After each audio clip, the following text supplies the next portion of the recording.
រៀបសួរសួស្តីពុកម៉ែបងប្អូនទាំងអស់គ្នាចាកង់មួយគ្រឿងនេះគឺមានម្ចាស់ហើយចាកង់នេះគឺប្រភេទកង់តជូអូស្ត្រាលីដែលមាន brand គឺឈ្មោះបែបហ្នឹងនេះ Domino ចារបស់អូស្ត្រាលីចាហើយកង់នេះគឺយើងរៀបចំជូនអតិថិជនចាហើយគាត់បានទិញកត្រកខាងមុខមួយទៀតចារៀបចំដាក់ចេះទៅស្អាតតាអត់រៀងទាំងលេចាហើយធុងនេះគឺយើងអាចដាក់អីវ៉ាន់បានច្រើនមែនតើចានេះ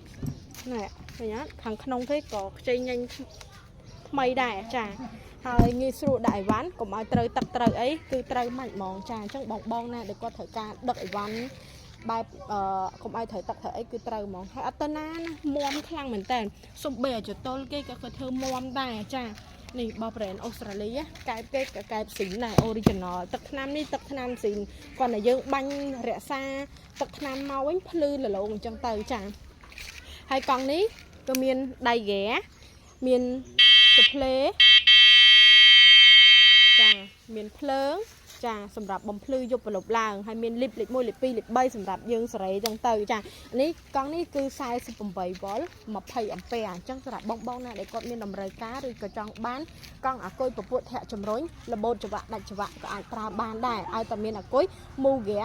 ឬក៏ធាក់ជំរុញមកផ្ទះវិញមកចាធ្វើទឹកបានលាងបានជីហាភ្លៀងបានចាហើយកង់នេះមានចំនួនមានកំណត់ចាហើយធុងនេះក៏មានចំនួនមានកំណត់ដែរគឺប្រហែលនៅតែប្រហែលជា4ធុងឬ5ធុងនេះចាអ្នកណាទិញមុនគឺបានធុងហ្នឹងចាតែបើអ្នកទិញក្រោយគឺអត់មានធុងហ្នឹងទេចាបញ្ជាក់ហើយក៏ខ្ញុំអត់អាចរធុងហ្នឹងមកទៀតក៏បានអត់មានដែរចាហើយគេមានសោមានអីទៀតនេះហើយមានប្រាំងឌីមុខក្រោយចានេះហើយសបកវាវង20គុតប្រទាលធំចាអញ្ចឹងសម្រាប់ពុកម៉ែបងប្អូនណាដែលគាត់ត្រូវការគឺអាចតាក់ទងមកបានចាត្រូវទឹកបានលាងបានជីហាភ្លៀងបានចតូលគេមាំខ្លាំងហ្មងដឹកមកស្រឡាញ់ហ្មងចាអ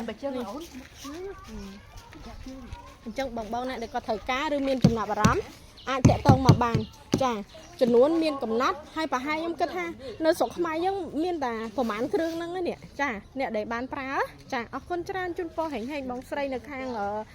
ផ្លូវ271នៅចកាដូងចា